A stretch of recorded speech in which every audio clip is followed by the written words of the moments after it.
What's up mga idol? SMB babawiin ang panalo ng Daya pala sa Game 7.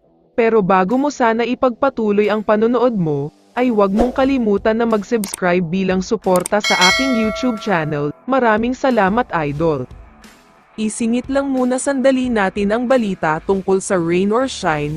Ngayon pa lang ay may pagbabago na sa lineup nila. Binitawan na nila si Borbo Ran at Francis Escandor.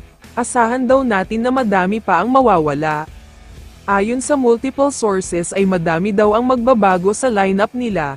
Hindi kasi natuwa ang Rain or Shine team owners sa pinakita nila, kaya kailangan na daw nilang makahanap ng solusyon para mag-champion o kahit finals man lang.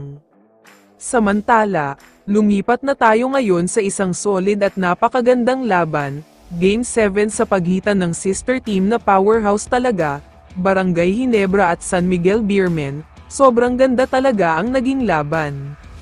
Simula ng first quarter ay sobrang malamig ang Barangay Ginebra, 3 minutes na ang nakakalipas pero 0 points pa din sila, 2 beses pa sila nag-shot clock violation kaya akala ng lahat ay matatambakan sila.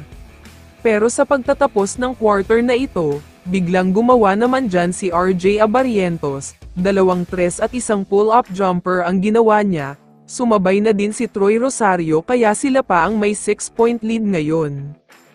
Sa second quarter naman ay nakakagawa na ang SMB, pero bigla naman nag-init si Jamie Malonzo kaya kahit grabe ang run ng Beermen ay napanatili ng Ginebra ang kalamangan, pero biglang may run na naman ang SMB. Umangat kasi ang kalamangan ng Ginebra sa 9 points, pero isang big-time 10-0 run ang ginawa ng Beermen. Grabe ang performance ni Mo Tautua dito, kaya naman sa isang iglap ay lumang na ang SMB.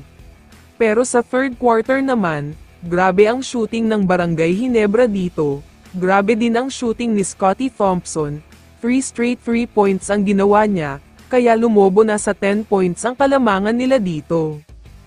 Pero ito na pala ang huling beses na makakatikim sila ng kalamangan, dahil major rally ang ginawa ng SMB, biglang bumaligtad ang laban at nakuha pa nila ang panalo, nag-collapse talaga ang Ginebra dito.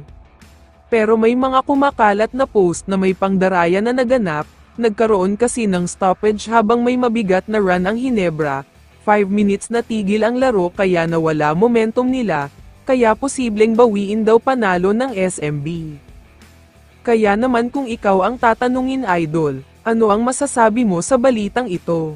I-comment mo naman ang sagot mo sa tanong na ito. So dito na nagtatapos ang video na ito. Maraming salamat sa pagsuporta at panonood mga idol. Ingat at bye-bye.